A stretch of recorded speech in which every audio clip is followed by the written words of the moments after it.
Hello everyone, I'm Chris Choi from NVIDIA Research.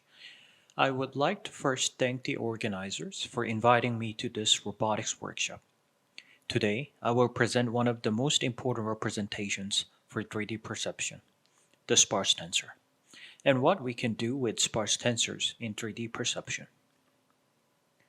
Before we proceed, I would like to briefly discuss why we cannot use a standard tensor that has been widely used in 2D image processing for 3D perception.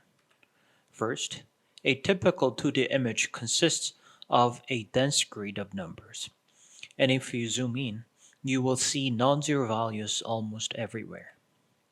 However, in 3D or even high-dimensional spaces, the majority of the space is empty. Here, we have a 3D scan of a room, and the space of the beds is empty. If we represent it as a grid, the empty space will be represented as zeros. This ratio of empty space or zero values increases as we increase the resolution of the space since the volume increases cubically while the data or the surface increases quadratically. If we use 20 centimeter for the voxel size, the 78% of the space is empty. But as we increase the resolution up to 2.5 centimeter voxel, 98% of the space is empty. Thus, if we apply any operators on this dense tensor, 98% of the computations will be wasted on the empty space. Instead, we can only save the non-zero values in the grid like a sparse matrix, but in a high-dimensional space. This gives a sparse tensor, and we can think of a sparse tensor as an n-dimensional extension of a sparse matrix. For example, if we stack sparse matrices along a new axis, then we have a high-dimensional counterpart, and this becomes an unordered 3 sparse tensor. These sparse tensors can be represented as a set of non-zero values and associated coordinates. This representation is known as the high-dimensional coordinate list, or high CO representation.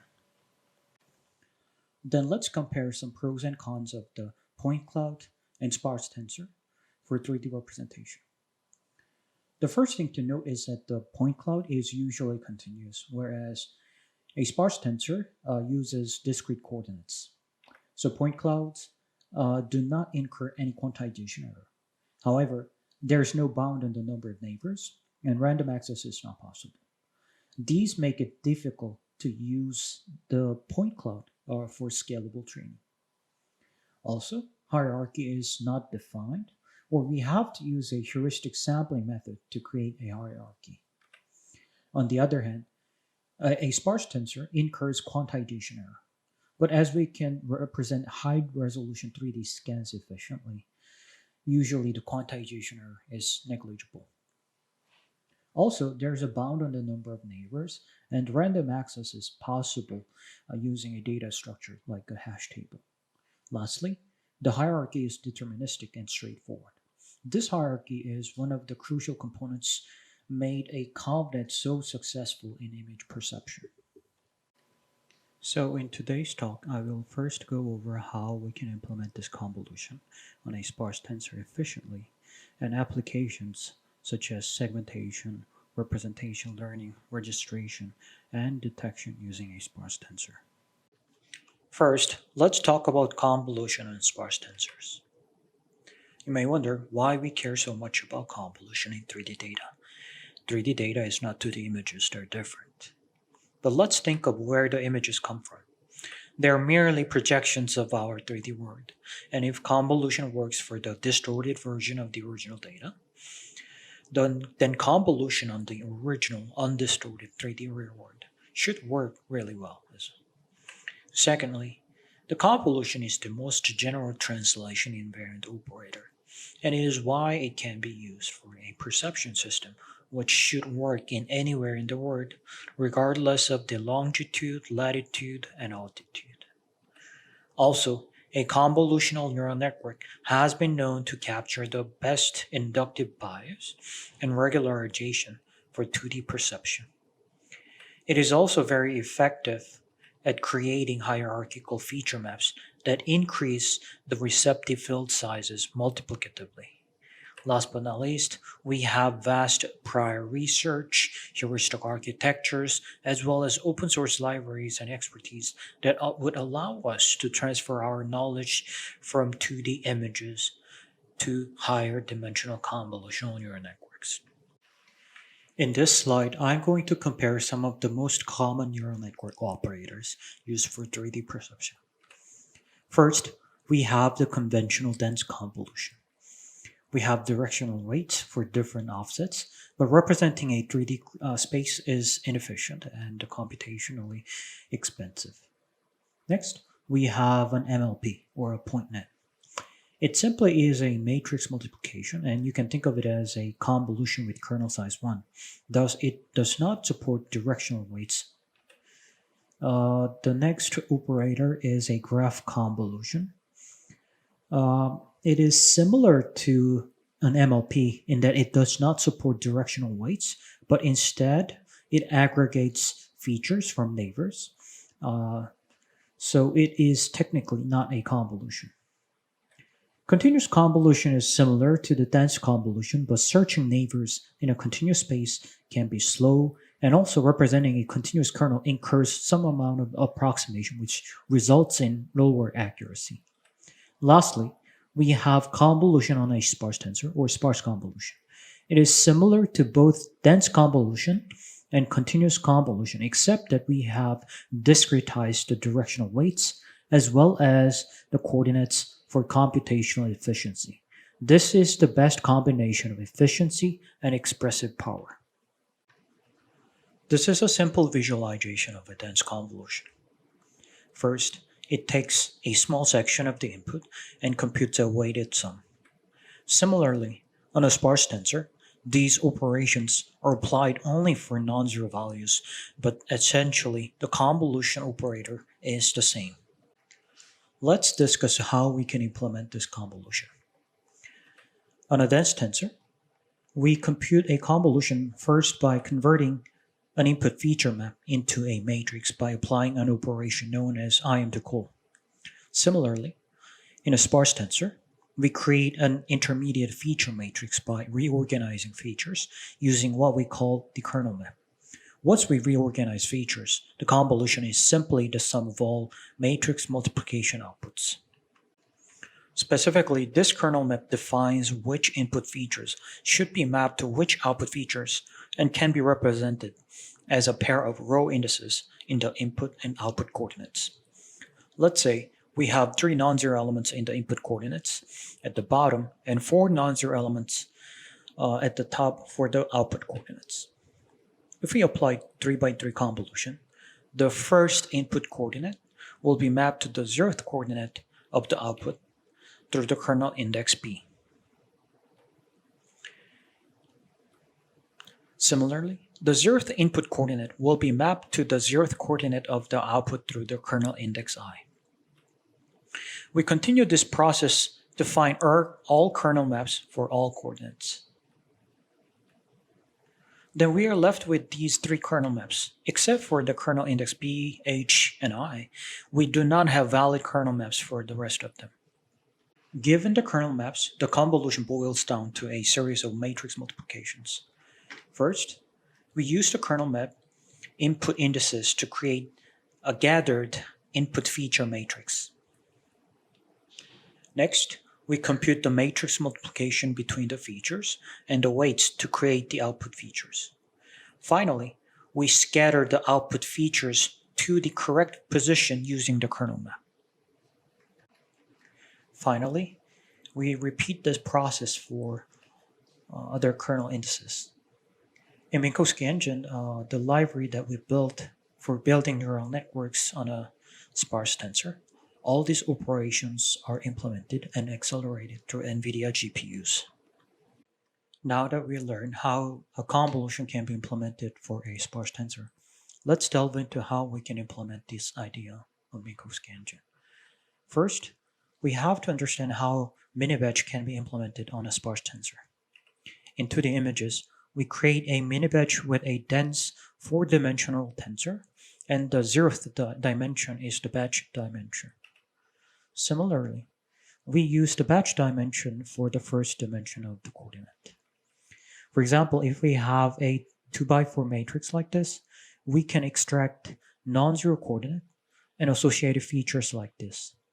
Here, 0th row and second column of this matrix has value 2.1. And that's what we have on the coordinate and feature matrix respectively. Now, we add zeros to the coordinates since this is the 0th batch of the data. If we have more than one batch, we can use as many batch indices as we want. Next, given the batch the coordinates, let's create a sparse tensor on the Minkowski engine. First, you can simply pip install Minkowski engine, or you can use the latest version with this command. Then, you can create a sparse tensor by simply feeding the features and coordinates to the sparse tensor class. Or you can use the Minkowski engine utility function to create the batched coordinates. If you want to use the NVIDIA GPU acceleration, provide the GPU device argument like this. And creating a layer is also very simple as creating a network in PyTorch. Simply add a list of layers you want into the PyTorch sequential. And here I added convolution, batch normalization, and ReLU layers. And feed forward is just simply passing the input sparse tensor as an argument to the layer. Now that we discussed how we can build a convolutional neural network on a sparse tensor, let's discuss some applications that we can solve using a sparse tensor. The first topic is 3D or 4D spatial temporal semantic segmentation. 3D semantic segmentation is a problem pertaining to partitioning 3D scans or data into semantic parts. And similar to 2D semantic segmentation, we can solve this problem by labeling each voxel or point in the 3D scan as one of the predefined semantic labels. Here I visualize the 3D input point cloud on the left-hand side and the network prediction on the right-hand side. To get such predictions, we proposed 3D fully convolutional neural networks on sparse tensors. In our CBPR 19 Minkowski-net paper, we proposed the first very deep convolutional neural networks for 3D semantic segmentation. Specifically, on our CBPR 19 submission, we achieved the best result on the ScanNet benchmark with a ConvNet which consists of 42 convolution layers. At the time, the deepest 3D ConvNet only had about 12 layers. So compared to that, our network was very deep thanks to the efficient representation and computation of sparse tensors. Also, since we're learning ConvNets, which have been widely studied in the 2D domain, we are able to reuse many of the popular network architectures such as ResNet and UNets. Here, we visualize the network architecture of ResNet 18 and our high-dimensional counterpart. Also, here's a typical network architecture that we use for this task. Although we use 3D cubes to represent each block, all tensors in this network are sparse tensors. Here's a typical prediction of our network. On the top, you can see the input, the network prediction, and on the bottom, we visualize the difference between the ground truth and the prediction. Note that except for very few regions, our network was able to predict the semantic labels very accurately. Here's another prediction visualization of a ScanNet kitchen scene. On the bottom right, you can see the difference between the ground truth and the prediction, and can see that the network predicted a refrigerator as furniture, but the ground truth label was door. So it makes sense that the network got confused. And all these network predictions are generated from a fully convolutional neural network. So we do not have to crop regions to extract features. So like fully convolutional predictions into the images, we simply feed the entire scene to the network to get these predictions. Quantitatively, we were able to achieve a large performance jump on the standard ScanNet 3D semantic segmentation benchmark. Compared with the previous year's state-of-the-art methods, point CNN and 3D multiview, which uses additional image features to the 3D point cloud semantic segmentation to boost the performance. Our method was able to achieve almost a 20% MIOU improvement in a single year with only the point cloud input. And it is still one of the top ranking algorithms on the benchmark. However, in many interesting problems in robotics require identifying dynamic objects. For example, in this video, we have a sequence of 3D scans, and cars and pedestrians are not static. This creates a 4D spatial-temporal continuum, and most of the interesting problems take place in this four-dimensional space. So in this work, we extend the 3D convolutional neural networks to perception in four-dimensional space-time. Also, there are many advantages of using such 4D data for perception. One of the first advantages is that there are temporal consistency constraints that can limit the possible outcomes. For example, if we observe a steady object at multiple time steps, all class label predictions have to be the same. Second, it can sometimes provide novel viewpoints that reveals some previously occluded parts. Lastly, we can observe actions or dynamics of an object or interactions between objects, which provide additional cues for high-level perception. However, there are multiple challenges that arise in 4D perception. The first challenge is that traditionally, a 3D ConvNet or 3D perception algorithm was not as competitive as 2D ConvNets. Also, the complexity of the 4D perception was prohibitively large. Thus, there have been only a handful of prior works in this domain. In this work, we used the proposed Minkowski ConvNets for 3D perception, which resolved the first challenge. Second, we reduced the memory and computational complexity down by proposing the generalized convolution. The generalized convolution extends the convolution on sparse tensor to incorporate sparse tensor kernels. Here, we visualize the sparse tensor kernel along with the regular dense convolution kernel. On the left, we have the dense conventional kernel. Here it is 3x3 kernel, which requires 9 weights. However, as we increase the number of dimensions, the volume of the conventional kernel increases exponentially, which becomes already expensive for four-dimensional space. Whereas if we use a sparse tensor for the convolution kernel, we can select an arbitrary element within a kernel to have parameters, which can drastically reduce the computation and memory required for convolution in high-dimensional space. To evaluate our network, we created a 4D semantic segmentation dataset from a synthetic dataset called Cynthia.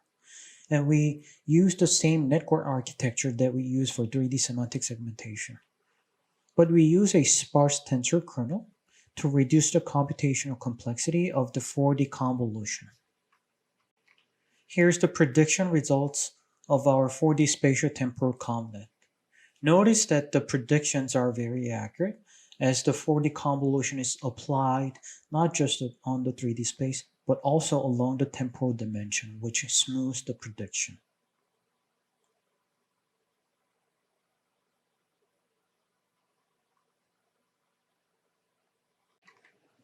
There are many follow-up papers on this subject, and one paper, OQSEG, published in CVPR 2020, extended this semantic segmentation to panoptic segmentation and incorporated instance segmentation into one framework.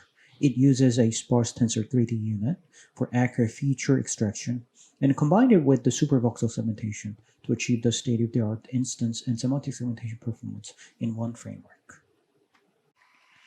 The next topic is 3D representation learning and registration. Within the representation learning, learning geometric features and representations is one of the most important areas. Specifically, 3D geometric features are vector representations of local or global 3D geometry. These features are used in 3D correspondences, registration, tracking, and scene flow. For example, on 3D scans from different perspectives, we want to find geometrically equivalent points. In geometric representation learning, we want to find a vector representation that is invariant to translation, rotation, scale, or occlusion. And many works propose the hand-designed 3D geometric features. Spin image, USC, shot, PFH, and EPIPH are hand-designed features that are based on binning one or more geometry properties. Recently, learning-based approaches gained popularity and achieved great performance boost in many tasks. Some use 3D convolutions on small 3D patches, but majority of them, like PointNet, PPF, FoldNet, PPF Fold, and CapsuleNet, are based on PointNet or MLP. However, all these feature extracts small 3D patches around interest points to map the local geometry within the patch to a vector representation. This limits the context a network can see since the largest context is limited by the crop size. In addition, as the features are extracted from patches independently, all computations must start from scratch even when there's an overlap between patches like the red boxes in the figure. Finally, many of these learned features require some low-level geometry as an input, which is sometimes expensive to compute. However, we can adopt the fully convolutional metric learning first proposed in the Universal Correspondence Network. The idea in the paper is that we do not have to extract patches to extract local features, and fully convolutional feature learning can share the intermediate uh, feature maps and thus speed up the representation learning. We apply this fully convolutional metric learning to efficiently extract 3D geometry features. However, unlike the Universal Correspondence Network, where we learn features for all pixels, we use a sparse tensor for 3D representation and enforce the loss only on the valid surface, not on the empty region. We built our network using Minkowski engine and combined the residual network with a UNet to create this following architecture. However, in many cases, the majority of the pairs are negatives, and most of them are not helpful for feature learning process. There are many hard negative sampling methods, but we propose a new method called the hardest contrastive loss. The main motivation behind this loss is that we find the nearest neighbor in the feature space to find correspondences, but sometimes false attraction points can lead to poor correspondences since we are only sampling one nearest neighbor. In addition, the decision boundary is only defined by the hardest negatives. So instead, we sample the hardest negatives among all samples. On the left, we have the regular negative loss for contrastive loss, but by sampling the hardest negatives, like the equation on the right, we can substantially improve the performance. Visually, the hardest contrastive loss simply finds the most difficult negative pair among all negatives. We evaluate our method on the standard 3D match benchmark, which has been widely used for evaluating 3D representations. We use the feature match recall for the evaluation metric, which measures the number of image pairs that got at least 5% of the correspondences within a certain threshold correctly. Note that our method achieves a significant performance improvement compared with all learning-based methods. Specifically, at 10 centimeter distant threshold, our method achieves 95% recall, while the best prior work achieves below 70%. And here's the T-SNE visualization of our features. Note that the scans are randomly rotated in the scene, but we realign them to make it easier to understand. As you can see, the features from FCGF have similar colors on the corners, on chairs, and tables. And here's the same visualization on the Kitty outdoor LiDAR scans of a street. Although the scans are taken from 10 meters apart, the colors at the corners and regions have the same color. We also measure the speed and accuracy of our method with all other 3D geometric features and plot the feature extraction speed on the x-axis and the feature match recall on the y-axis. Note that all variant features must sacrifice the speed to get good accuracy, and some hand design features have to trade off the accuracy for speed. But our feature, FCGF, outperformed all baselines while being the fastest and the most accurate. Also, our method is agnostic to the input modality. So we apply the deep global registration on the Kitty outdoor LiDAR scans. We train the FCGF as well as the registration network on the Kitty scans and tested it on the reserved test sequences. The yellow point cloud and the blue point cloud are LiDAR scans of an urban street taken 10 meters apart. Note that even the point cloud is sparse, the deep global registration was able to successfully register these two point clouds. An interesting follow-up paper published from Facebook used this fully convolutional metric learning for self-supervised pre-training. First, you use this contrastive learning similar to the hardest contrastive loss, but they used this weights to fine-tune the network and used for many downstream tasks such as semantic segmentation, registration, and show that such pre-training can boost the performance significantly. The next topic that I will cover is the 3D registration. The 3D registration is a process of finding the transformation that aligns to scans, point clouds, or meshes. As many applications require such registration, many hand-designed and learning-based approaches have been proposed. These methods usually consist of several stages. The first one is feature extraction, followed by outlier filtering and transformation estimation. Even some end-to-end approaches have equivalent layers for these stages. Optionally, we can have the final fine-tuning stage as well. In this work, we propose a differentiable framework for end-to-end registration.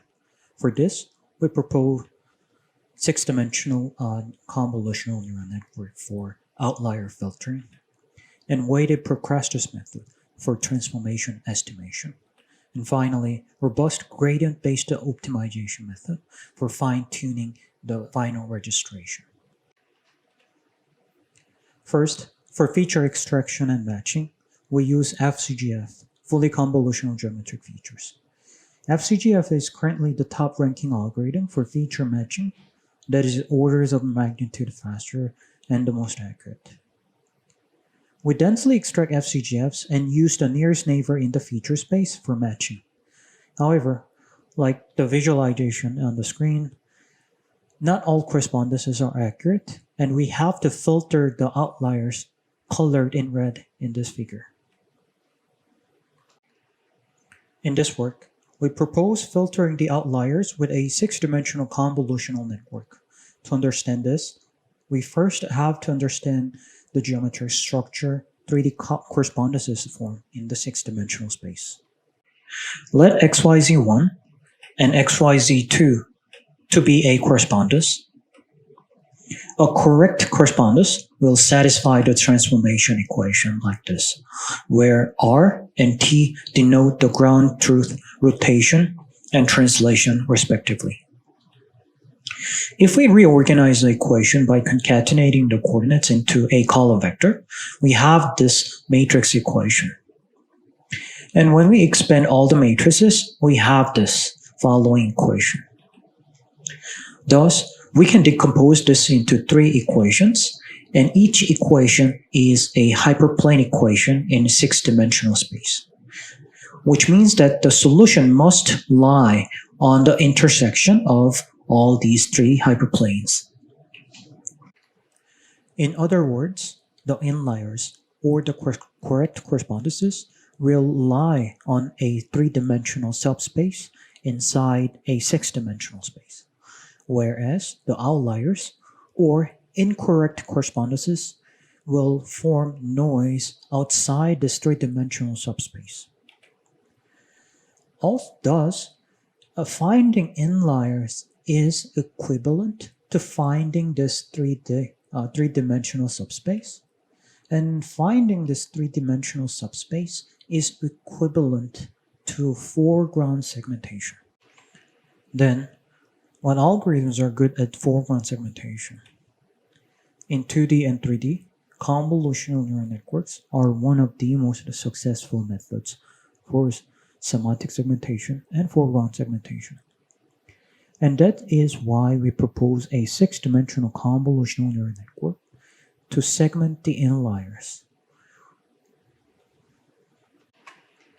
We first extract a set of FCGF features and we find correspondences. Let XYZI and XYZI prime be a correspondence.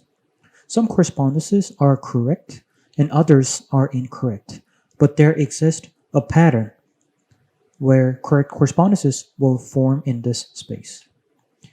Then these correspondences are stacked to create six-dimensional coordinates, and we simply use ones for all features to create a sparse tensor.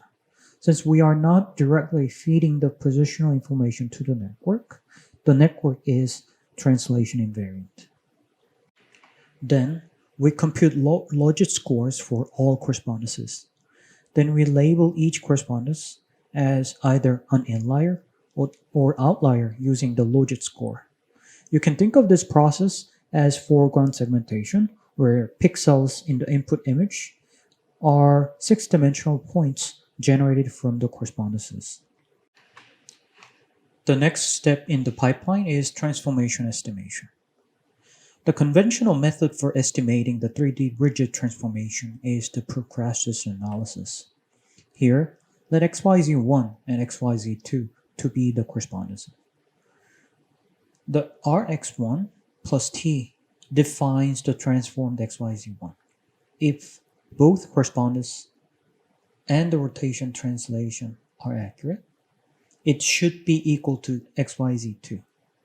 Thus, L2 distance between Rx1 plus T and X2 XYZ2 gives us the error. The Procrastus analysis finds the R and T that minimize the squared error. However, it assumes that all correspondences are accurate and have the same importance or weight, which is not valid when we have noisy correspondences. Instead, we can use the importance or weight from the six-dimensional convolutional neural network to weight correspondences differently. And we propose weighted Procrastus analysis. In the paper, we show that it has a closed form solution and we can pass gradients through the weights.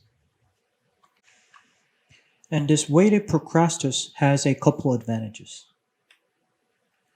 First, as we pass gradients through the weights, we can first train the network in an end-to-end fashion. And also, since the complexity is linear to the number of correspondences, which allows us to process many correspondences efficiently. Second, we can assign 0 to weights and can remove correspondences effectively, which is important when we have regions that have no overlap, like the highlighted regions in circles. Given the transformation estimate from the weighted Procrastus, the fine-tuning model further optimizes the pose for robust and accurate alignment. Specifically, we use a robust loss function such as Hoover loss instead of the L2 loss we use for weighted Procrastus and optimize the pose using gradient descent. Since we're optimizing a rotation matrix, it is important that we use a smooth, continuous representation to model the rotation matrix. Thus, we use the orthogonal representation proposed by Zhou et al., which we denoted as the function f. The function f takes 6 continuous real numbers and map these to a rotation matrix. Finally, we fine-tune these six continuous real numbers, denoted as A, along with the translation using gradient descent to find the final fine-tuned pose. In sum, the pipeline first starts with the feature extraction and matching using FCGF. Then weighted processors converts these to a 60 pose, which we optimize further using a robust loss function. However, when the number of valid inliers falls below a certain threshold, we use a time-consuming but inaccurate registration method to guarantee that even when the network end-to-end registration fails, we have a fallback method that can provides an accurate registration. And this is the final algorithm for the deep global registration. Similar to FCGF, we trained our method on the 3D match benchmark. When we compare our method with the fast global registration and Rentec, we achieve better alignment on small objects. For instance, on the chair on the left, and then the chair on the corner of the chair on the middle, as well as the cabinet. We also apply our method on a multi-way registration framework. This is the visualization of our multi-way registration result on the LiDAR RGBD dataset, Apartment C.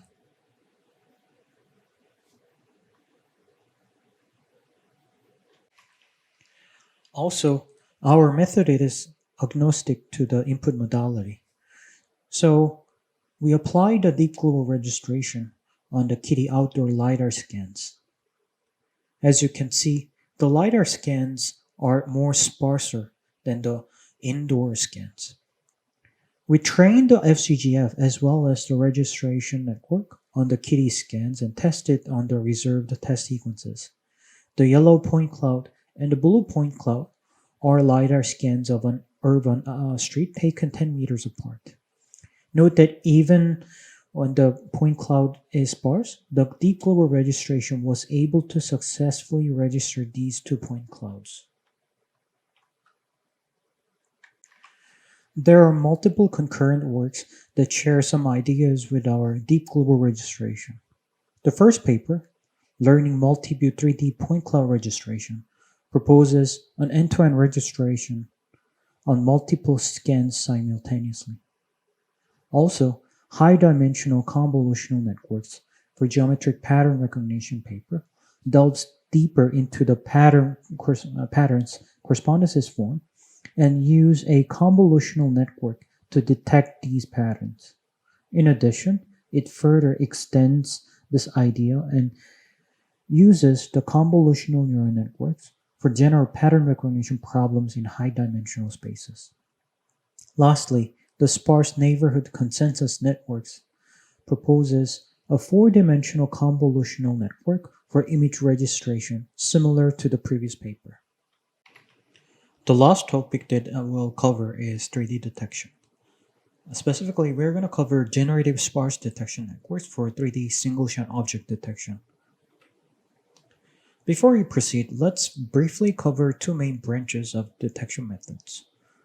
The first major branch of 2D object detectors is the many-stage model, such as RCNN, where an algorithm generates a set of region proposals, which are then fed into the later stage for classification, bounding box regression, etc.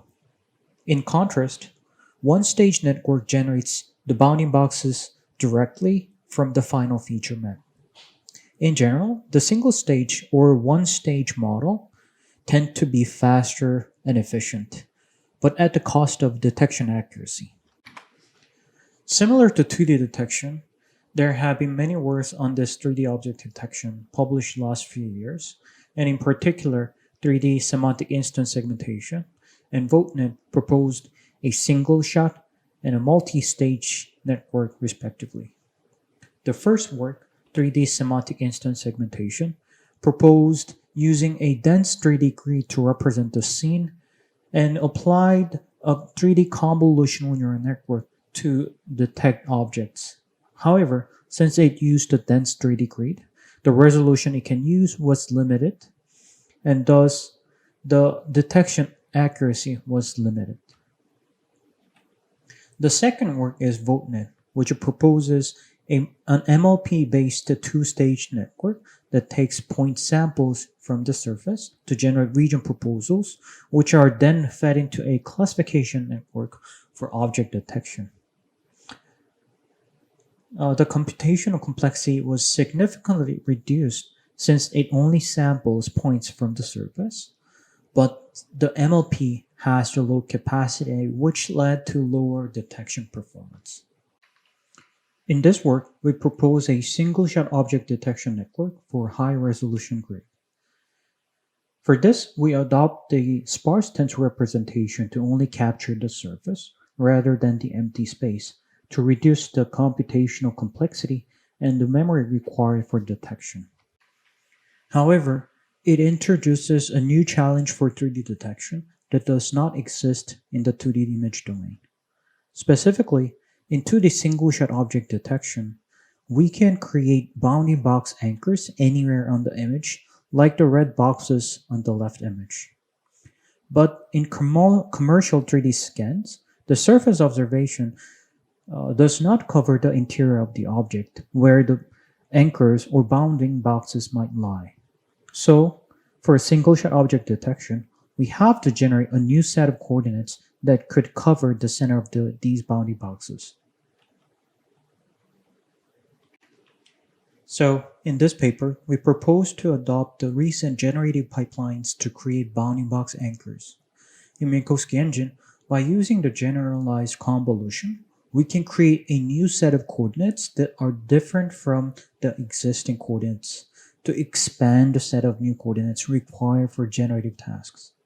These generative tasks include 3D shape reconstruction, shape completion, or given a partial observation of the geometry, the network has to fill out the rest of the region or the entire shape.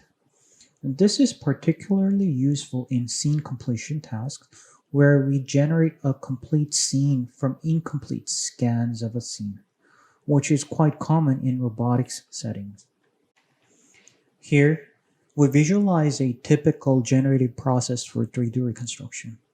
First, we feed an embedding that defines a class label as an input. Then the network expands it to the 3D dense grid. Then this dense tensor goes through a pruning process where we dynamically remove some voxels that might have low occupancy probability. Next, we subdivide the existing voxels into 8 subvoxels and repeat this pruning and upsampling process until we reach the target resolution.